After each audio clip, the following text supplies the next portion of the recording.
Welcome to episode 36 of the Landlady Boss podcast. I'm here with my sister and co-host Rachel. Hi, Rachel. How are you doing? Hi, Marie. Doing very well. How are you? I am doing well. I'm in the sunshine still. I hear there's ice storms back at home, and I am sorry and sad for everyone there freezing, but I am really enjoying the sunshine. Me too.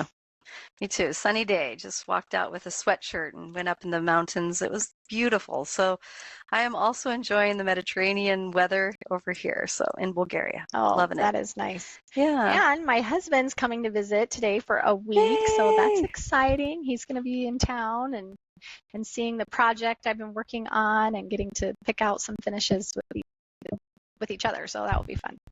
I love seeing the pictures of how the house is coming along. Ooh. It's just gorgeous. Yeah. Thank you. This last week I went to Managua, which is like the main capital. It's an hour away, and I was picking out ceiling fans and toilets and tile and pool tile. It was a busy, overwhelming day, but I've never seen so many fan options, like makes and model. I mean, it was a whole, imagine a Lowe's, it's not Lowe's, but their version, and it's like the whole back wall all the way down, like tons and tons of fan options because it's a hot climate. So Wow. that was, and as soon as I would decide on one for, okay, this would work for this size for that space, they would go check and they'd be like, no, we don't have any. Oh. Or no, we only have one, and I needed like 3. It was just a little frustrating, but I finally got them all picked out. Good. I got the tile, mosaic tile for the pool picked out.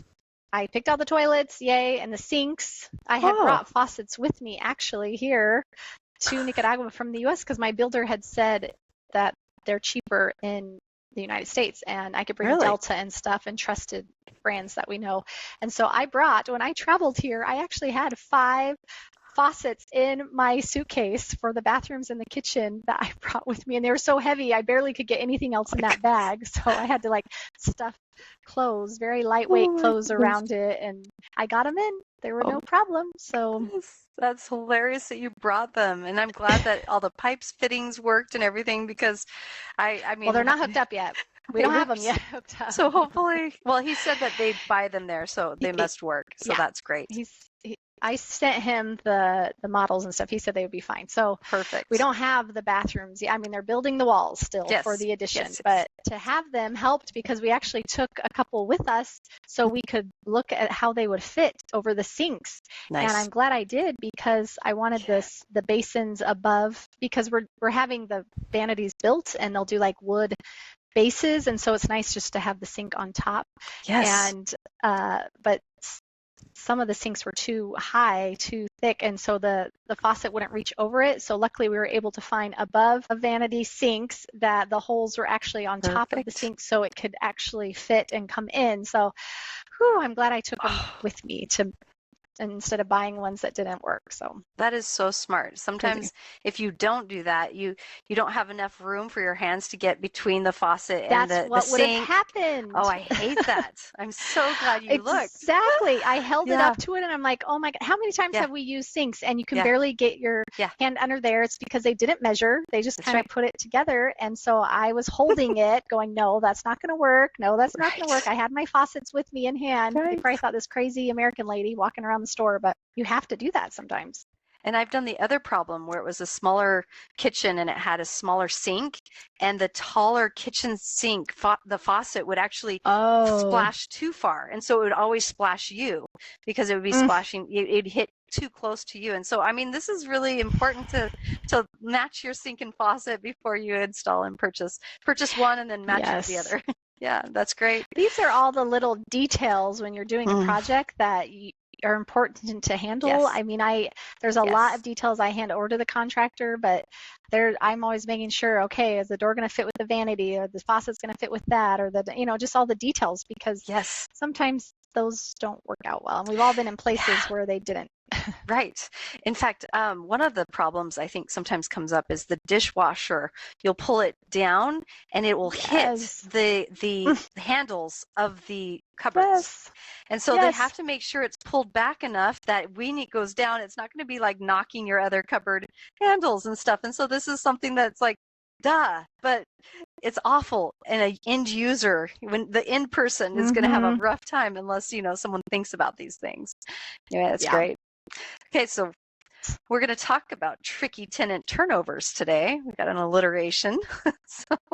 Yes, we want to talk about what do you do when you have to evict someone, and then what do you do when you have tenants that maybe don't come in at the first of the month, or they have to leave their lease early, or there's just so many little tricky tenant turnover situations that you have to deal with as a landlady. So we wanted to talk about some of those today because they're not necessarily easy, and there's not a book that just says, hey, read about these situations. And so we're going to give you some ideas on what we do or some suggestions, and hopefully that helps you when you have to handle these, because it's not always the same thing. It's not like if this happens, then do this, because it always has little nuances. It's true.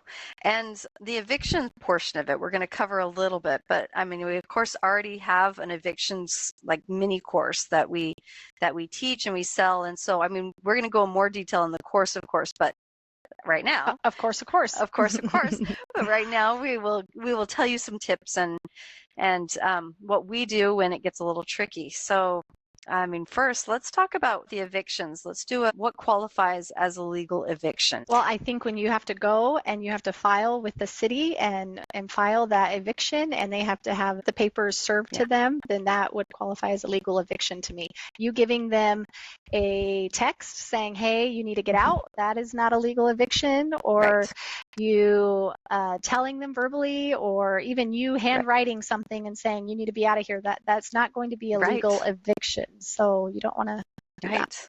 In fact, I had staff who they were struggling with this tenant, and they just kept emailing him and saying, you know, move the trampoline, or there was actually some noise issues going on. And so they just kept, telling them this is the problem and you need to stop it. And they wouldn't. And so then they told me, okay, Rachel, we need to evict. And I said, that's not actually how it works. We have to go through a whole process. And they're like, what? Well, I mean, I warned them that they need to stop doing this, and they haven't. I said, yes, but you actually have to warn them in an eviction letter that says you need to cure or quit. And that would be, and you have to think in every interaction, this is going to be the documentation that you would present to a judge. So think about that. Would the judge say, hey, where was the warning in writing? Where were the letters that said that you would evict them if they didn't fix this in a certain amount of time? You texting them and saying, hey, do it, mister, isn't actually legal. It won't hold up in court. So you make sure that you've sent your emails in writing, that you've created letters, and then finally when you do a 72-hour cure or quit, or whatever your state requires.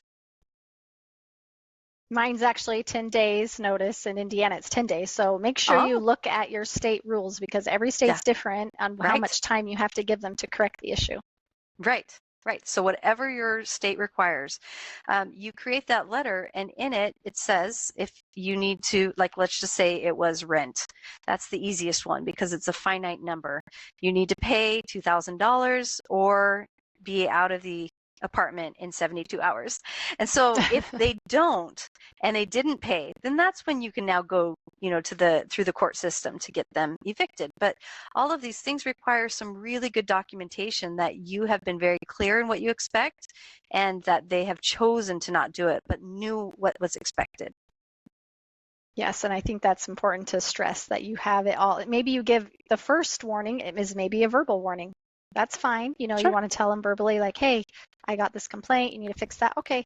But if it continues to happen, that's when you're saying, okay, now we need a notice in writing. And then however you do that, 2 or 3, and then after the third, then like however your system is, but have that documented and make sure you can show, hey, we explained it this many times, this is what we showed them, and then they continued to refuse to fix the problem. And then we went to the city hall, and then depending on your state, that whole time for eviction could be 30 days, it could be 6 months, it just depends on your state. And if you have a tenant portal, put a note on their actual account after you send them an email. Put a date and a note saying sent email about this complaint, and then sent a text, like you note the time, date, and your name. And so then when you do show your records, you can show the actual dates that you communicated what you wanted. So those are important steps. Okay. Now, as you're saying with evictions, of course, there's a slew of reasons that you may evict, but we're just giving kind of a brief summary of the process. And as we said, you're going to want to check with your state laws. And then we do have a more in-depth course on evictions that goes into a lot more detail. So just kind of a brief overview of evictions. But then also we do have situations that happen with tenants that you can't necessarily plan for. Maybe they want to move in the middle of the month. Maybe the unit's not ready when you need them to move in. Maybe they have to leave. There's all sorts of reasons tenants have to leave their lease early. Job transfers, illness, family emergencies, all sorts of things. So, what do we do in these different tricky situations to make sure that we're still handling things legally and making sure that we're protecting our business interests? Right. So let's talk about coming in and leaving at weird times. I mean, the perfect opportune time for them to move in would be when their lease starts on the 1st, rent is due on the 1st, it's late on the 5th, and it fits from then on every month exactly perfectly balanced of due on the 1st, and then they finish on the last day of the month of the 12th month. Like, yeah, that's great. But let's just say they started their lease on the 15th.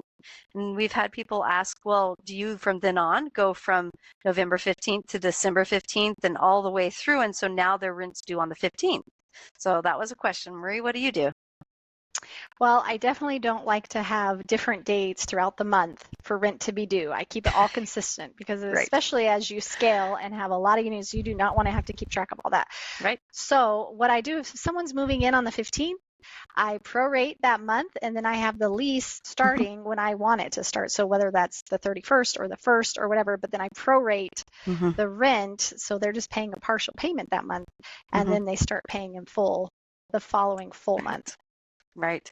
And I like to round up too. I like to round up for the dates for the lease, So say they're moving in on May 15th, I would do the lease expiring the next year, May 31st or whatever. Like I don't go May 1st because I want to get as much commitment and time as I can out of a tenant before I having to turn over. So Right.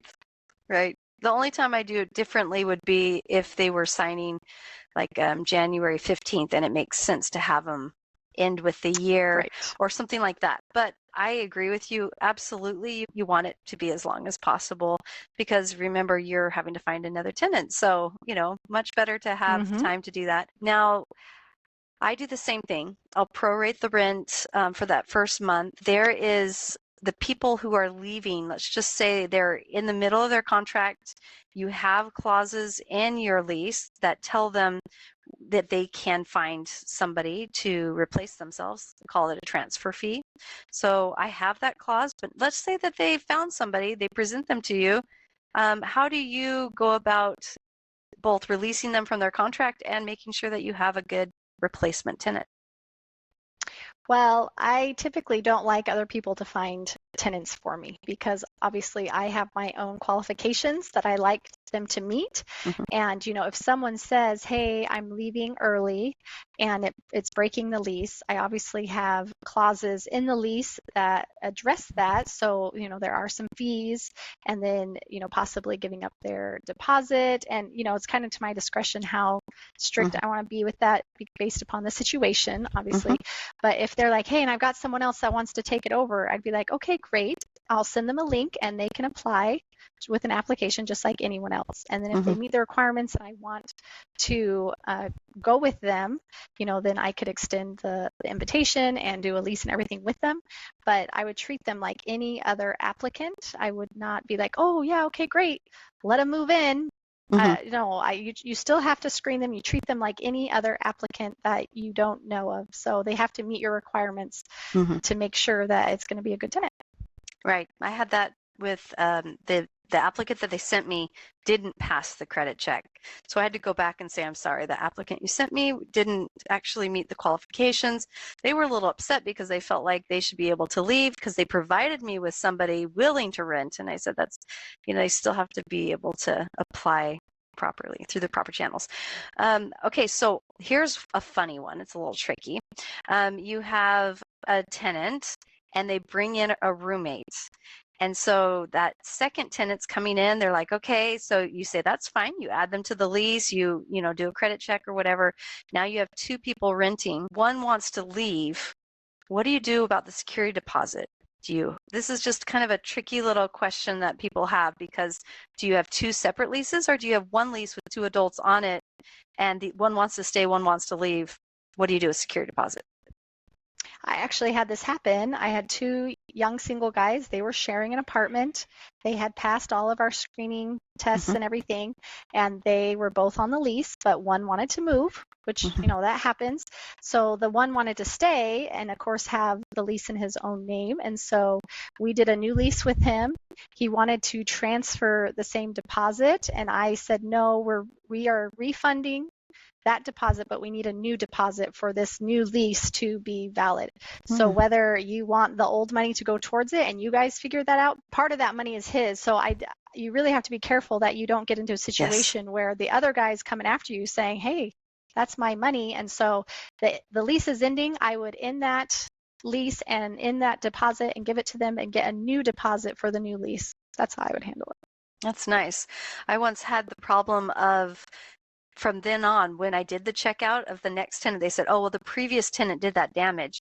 So as part of that new lease, you have to say you're accepting the apartment as is, and you are accepting the damages, you know, at the end of your lease, because it is complicated if they say, well, the previous guy did it. And you're like, well, I don't know that. I just know that you're now moving out. So it gets tricky. So you have to cover your bases on when you're renting to people who are unaffiliated, right? Well, and even if they're married, you know, what if they're getting divorced and then they want to split that way? You have to really make sure that you're ending the lease and starting a new lease with a new person. And you could even go in and you could do a tenant checkout inspection and say, hey, these are the things that need repaired and fixed. It's coming out of this deposit, and then we'll do a new tenant check-in. I mean, you could treat it like a completely new situation, so you don't have that, and that might be a smart idea to do that. That would be much smarter, I think. Definitely. Because in 2 years, when they leave and they're blaming the other tenant, that is a tricky situation. A couple months ago, we had tenants move in, and I think I talked about this before. It was my quickest eviction ever. It was in 3 days. I've never had that happen before, to have to give notice and file an eviction and everything. And it was for smoking marijuana. It's a multi-family building, and in Indiana, that's illegal. And I was continuing to get complaints, and I even had the police go and give them notice and all these things, right? But it didn't stop. It just continued. So, of course, I don't want to irritate my good tenants that I already have by not addressing the issue. So I had to give them the notice and say, hey, you have this much time to fix or, you know, cure or quit. Well, they didn't. And so I filed an eviction and they left. And the tricky part was, when they left, I thought, okay, we're just going to turn it over. Everything was left in good shape. It wasn't a problem. But then we noticed that the tub had a slow leak in it as we were, you know, going through the apartment and checking everything out. And so we had thought we would just be able to rent someone in and we were going to have a new person move in by the set date. Well, it turns out now we need to replace the whole tub shower combo, which is going to take a lot more time, 2 weeks instead of, you know, right away it was available. And so we actually had to let the tenant know that was going to move in, hey, we've got to push this back.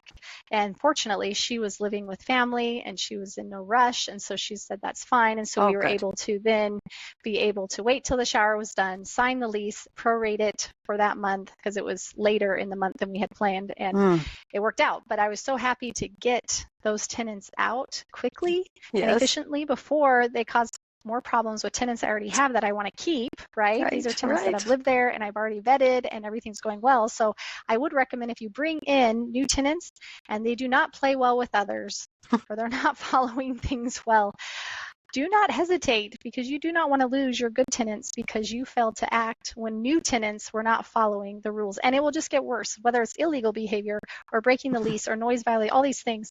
If they can't play nice from the get-go, they're not going to improve later on. So really nip that in the bud. I had an adult couple who were inviting a third adult to move in and kind of split the rent. And the third adult did pass the check, and so everything was fine. So I sent him a contract to sign. Well, guess what? They had him move in before he signed the contract. So I followed Ooh. up and said, hey, I haven't gotten a contract signed from you. A week went by, and they called me, and they had the police there because they decided that this guy was like a bad news, and they wanted to not have him rent anymore with them. But it got really exciting because the police said, I'm sorry, ma'am, does he have his property here on the premises? And the woman said yes. They said, well, then he resides there, so you have to go through a formal eviction process. And she said, well, he Ooh. hasn't even signed his contract. Look, we'll call the manager. And I said, that is true, he hasn't signed his contract. And the policeman said, actually, it doesn't matter. If you give him access to the building and you allow him to move his stuff in, he now has rights. So it was just a Oh, fascinating no. idea of, okay, but he also couldn't be held to a contract because he hadn't signed it. So these are just interesting loops of legalities that you need to be very careful that the person is never allowed to move in without signing, without giving you a deposit. You don't give a key ever without having those things done. And in this case, they allowed him access. But I mean, it's just to hear from the policeman that they actually don't have rights because they allowed him in with his stuff means that, like, I would have to go through a long eviction process to get rid of him. They ended up working it out and giving him some money, and he left. But it was really just an interesting, really, even if he doesn't have a contract, he does have rights if he is occupying the property. So, see, that's interesting. And I wonder if that may be state specific, because I had a similar situation where a woman let in her boyfriend, but he did not have permission to be on the premises. And he was arguing and intimidating the other tenants and getting in fistfights in the front yard, causing all these problems. And so I called the police and said, I have this man who is at this apartment without permission. He is not on the lease. He is not to be there, and he refuses to leave. And he said, we'll take care of it. And within an hour, he was gone. Had he moved his belongings in?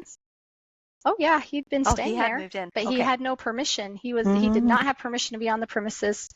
He was not supposed to be there. Interesting. And she was allowing him to stay. But see, I own the property, and I said, it's my property. He is trespassing. He is not supposed to be there and has no permission. And so they handled that so fast. So, I wonder if that's a state specific thing or how that works, because it was my property and he wasn't supposed to be there. So yeah, be careful. Do not ever give keys without the signed lease, because when you don't have the legalities to protect your property, it's a lot harder. Very much harder. Okay, so you touched on the fact that somebody had a contract to move in, but the property wasn't ready. So this is another tricky tenant turnover.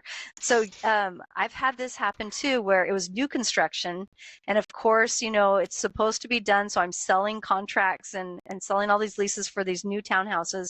And the time comes for people to be moving in the next couple of days, and they haven't gotten an occupancy permit. They weren't finished. They didn't have Wi-Fi yet, and so that was a requirement by the city. Anyway, it was just all of these little boxes that needed to be checked in order to get an occupancy permit, and we would be violating the city if we allowed someone to move in. So we had this difficulty of I had tenants, and they had the movie van already. They had people ready to move with them, and I had to tell them that it's not going to be ready. So in this case, it's not a sure thing when it would be ready. So I talked to him and said, can you wait another month? And so we kind of worked through that. But when you have a case of needing another week or so for a repair, that's different, because now you know that there's going to be a certain amount of time it will be ready, and then they can move in. And so what are some I guess some things you can offer in order to keep that goodwill, because you committed to having it ready for a date, but you're not actually going to be able to perform. So what do you do, Marie? Yeah, well, I think there's a few steps before you get to that point. When someone tells me that they will not be renewing their lease and they're moving out, we like to do an inspection a few weeks before that date comes, because we want to know what we're getting into. And maybe, we like to do 2 inspections a year, but it could have been 5-6 months since the last inspection, depending on how the time comes. So I would say we get in there with a good amount of time so we know what we're getting into, and then we can decide and say, hey, we know this unit is going to have to be repainted, new flooring, blah, blah, blah, or we know, okay, just a cleaning and carpet cleaning, whatever.